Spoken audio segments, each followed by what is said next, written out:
gawain sa pagkatotoo. Ulit. Gawain Umayos sa ka. Sige, pagkatotoo. ulit. Gawain sa pagkatotoo bilang 1. Isulat ang MK kung ito ay nagpapakita ng epekto ng malinis na kapaligirang pantahanan. DK kung hindi. Isulat ang sagot sa papel. Number 1. Nakakapag-aral ng maayos si Tessa dahil maayos ang kanyang pagtulog.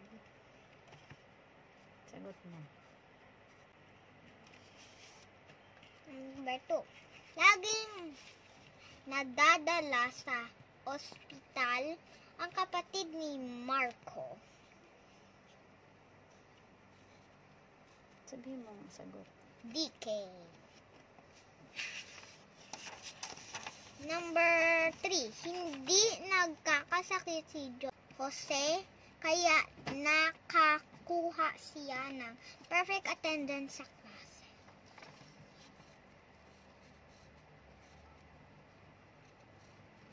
Number 4. Madalas inuubos si Micaela dahil sa alikabok at dumi sa kanilang bahay. Sagot.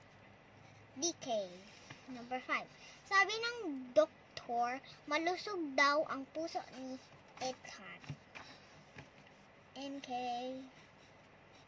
I was on fire, I belong to